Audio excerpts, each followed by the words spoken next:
Hey everybody, welcome back to Gooseberry Homestead. Reba here. So, I just wanted to share with you guys some plants that I've gotten from my sister for Christmas. They came a little bit later because they are shipped out at a different time. So, I did get some bare root plants right here, and then a plant here. And then the box stores are now having some of their cocktail type trees and that sort of thing. So I'm going to share those as well. So right here, my sister got me some plants for Christmas. And I picked up a pink Pixwell gooseberry. And I picked up a Friends gooseberry. So this is the pink Pixwell. It's got minimal amounts of thorns on it. That's a pretty long thorn, but they come right off, like super, super easy. Like that one just peeled off. So I'll probably come through and remove the rest of the thorns on it.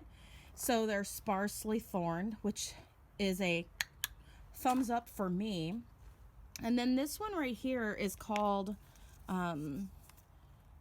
or Friend, not Friends. It's called Friend, and it's a thornless variety. However, I did see a thorn or two on it when it first came, but they're really, really like small, and they shed off really easy when the bark gets a little bit ragged, like in different areas. But for the most part, thornless, which I am a fan of. And then I have all of these gooseberries here as well. Many of which I grew from seed myself. One was from a set of seeds that I collected from a store-bought gooseberry, and the other ones were from my own gooseberry plant that I couldn't take with us during a military move. So I've got this one here. I think this one's called Giant Gooseberry. No, this one is, yeah, a giant type gooseberry. But here's the thing, to get a giant gooseberry, you just have to limit the amount of gooseberries on your bush. That's how you get the big gooseberries. And they have like contests in Great Britain for this, so there's a science to it. But I grew them because they tasted good. We'll see what kind of berries I end up getting in the future. I'm hoping and crossing my fingers for a small handful of gooseberries this year off of them. So I cannot wait. I also have Oregon Champion, and I got that one at Tractor Supply last year. Now this one is a Hickelman gooseberry. I think this is a red because these ones turned red last year, but they tasted like dirt. Okay, they tasted disgusting. So I'm gonna give it a shot again. It might be that that they needed fertilizing, or they were highly neglected because they'd been at this nursery that I got them at for a very long time, and they still didn't have them marked down to I'm having a hard time saying reduced price. But yeah, so it was a really, really sad gooseberry. And so yeah, I got it because it was really sad, but it gave me a couple gooseberries, which is a thumbs up for this region. Mine were grown from seeds, so I have seen blossoms. I have seen fruit try to set, but the aphids keep getting them. So gooseberries it depends on the plant, grown from seed, can be anywhere from 3 to 5 years before you see fruit. And then it takes a while before you start seeing like large amounts of fruit.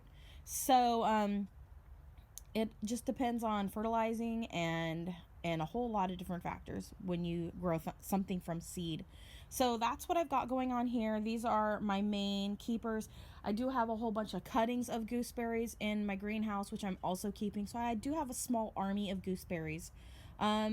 But there's only a couple more gooseberry varieties that I would love to add to my collection.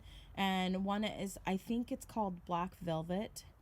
And I think there was one other one that I was thinking about maybe having like a yellow gooseberry.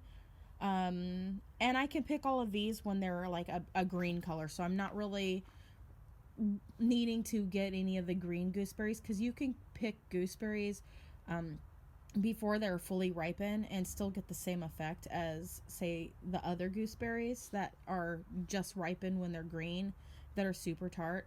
So I prefer the dessert gooseberries, so that's kind of the aisle that I'm going for. And being that this is Gooseberry Homestead, I figured I needed to add a couple more gooseberries to my collection. However, the name of the channel is not indicative of what this channel is about. It's just about gardening, really, and gardening in place where you are currently. I have got everything in my garden in container pots, you guys. Everything is in container pots. I think I have one tree that I planted way over there, far, far away from the septic tank. And I planted it over there. So it should be okay. It's a little tiny fig tree. So yeah, I put it on top of a stump that was hard to mow on and around anyways, so I just piled the rocks around it and put a little fig tree in the middle, because it'll just take over that big bump. It sucks to mow there anyways, so I figured you might as well, right? So I put a little fig tree there. But yeah, but everything else in the yard is all container garden. I don't want to put much of anything because the landlord might ask me to move that, so I'm not putting anything else in the ground. So but yeah, let's see, what else did my sister get me? So these two gooseberries, and then right here is a bergamot. It's like a orange lemon type tree. It's its own thing, really. I still have it wrapped up in its plastic and stuff, and I just left it on there for extra insulation because the soil's still moist inside. Although I might need to open it up so it doesn't mold. I didn't think about that. But I'll be putting this back with my other citruses on the front porch, and because it'll do really well out there. But I brought it out here so that I could just do one video without splitting it, so I don't have to fuss with splicing videos and that sort of thing. So anyways, yeah, it's really, I mean, it's a tree. And I got these ones from One Green World, not sponsored. And it's a really great nursery. If you guys have never shopped there, I mean, these plants are like 2.5, almost 3 feet in height. And every single plant I've gotten from them has been a really, really healthy, nice plant. One Green World, non-sponsored, just saying. Every plant I've gotten from them, I couldn't be more happy with. So, and they're nice established. For the most part, I haven't had one plant so far that I bought from them that has not been a well-established plant. So I like to say that up front. And then right here, okay, this is, run-of-the-mill, your everyday person just buying plants at a store, okay?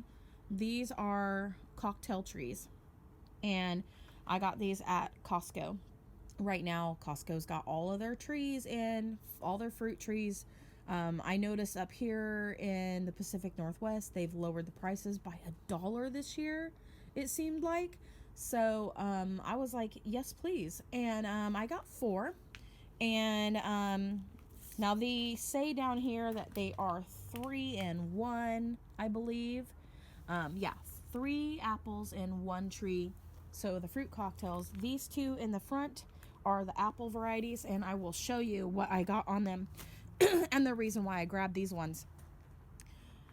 As you can see, this is the main tag. It says combination apple on it, and then we have 1, 2, 3, 4, 5 tags. This is more than a 3 in 1 if these tags are correct.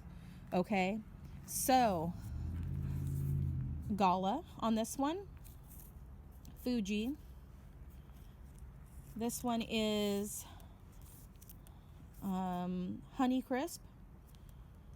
And then we've got Macintosh. And this one is a Granny Smith. That is an incredible combination if I ever did see one. I snatched that one up so darn quick. I was like, yes, please, and thank you. All right. And then this one here is only a 3 combo. and it is Granny Smith, Gala, and a Honey Crisp. And I just grabbed it because it had a really nice shape to it. And I may be gifting this to a friend, so we will see. And then right here I grabbed 2 combination cherries, and they all say 3 in 1. And on this one we have, it looks like 4 different tags as well. And then this is combination, of course, and then this one is a Van Cherry, a Bing, a Black Tartan, and this one said a Royal Anne, which I do believe the cherry tree in the forest is a Royal Anne. But I got this because it said Royal Anne, and I wanted to just check and see, you guys, if it's legit the same. So we will see. I do have a Royal Anne that I think that came from the forest back there in one of my container pots, and it looks like it's gonna have fruit on it this year, so crossing my fingers that we get that. All right, and now on this combination tree, it has a Lambert, which I was like, okay, this other one didn't have that one, so that's why I grabbed this one. So it had Lambert, and then this one has a Black Tartan, which Black Tartan's on this other one as well. A Bing, and I do believe we had Bing over here as well. Yep. And so I grabbed this one up because I was like, okay, that has Lambert, which this one did not have Lambert. Not that I'm aware of. Now this one right here, this limb does not have a tag on it, but it might just be, this might be the graft right down here for this Black Tartan. But it looks like there's a graft right here. So who knows? You know what I'm saying, you guys? Who really knows? Then there was some damage to this graft here. And, but it looks like one of the little nodes here is still intact. It may still throw out. Same with right here. A whole section broke off, but a part of the graft is still got a bud. That's the reason why I grabbed this particular tree, because this is definitely a graft and this is definitely a graft. So there are 2 different varieties on this one as well. So it looks like really what they've done at the nursery that put these together is they put together a huge cocktail of different cherries and apples, and there's other cocktail varieties too at the store, but these were the ones I grabbed. And they are just putting together a whole bunch of grafts, and whichever ones take, that's the ones that have the labels on them. So who knows, we might end up getting something else from this one as well. So I was thinking about planting these trees into like a large container pot like these, and having them together in the tree. I know it's a little crowded, but you know, I do things unconventionally in my gardening, and either I mess up royally and y'all learn from my lesson, or we get happy, pleasant surprises. I do unpot my container pots every couple years to make sure their root systems aren't strangling themselves and or any other plants. So that's definitely something you want to be doing when you're growing in container pots. Now let's really take a quick look at everything, because we had a big frost. My tree fell over. Let me get that. So I wanted to just take a look and see how my plants are faring really quick, especially my fig trees. That tree fell over again. I'll have to pick it up later. But we got all this frost on the ground, and I just wanted to look at the tips of my fig trees really quick and call it a day. So yeah, it's looking like everything fared okay last night. I was starting to think we weren't going to get much of a winter, so we'll see what February brings, because we're nearing the end of January. So anyways, you guys, thanks so much for watching my video. Oh, Gerard, my camera died. All right. So I'm back. So what I was ending with was, we're going to keep it positive over here, and we won't be talking about no politics ever. I'm just gonna say that. And I love you all. Comment, like, subscribe, click that bell button, and or the rumble button. I guess there's like a little punch thing. I guess that's the thumbs up. Anyways, if you're seeing this on Rumble, cool. If you're seeing it on YouTube, cool. But anyways, you guys, yeah. Have a wonderful one. Love what you grow what you love, and God bless. Bye. Oh, Gerard, my camera died. All right. So I'm back. So what I was ending with was we're going to keep it positive over here, and we won't be talking about no politics ever. I'm just going to say that.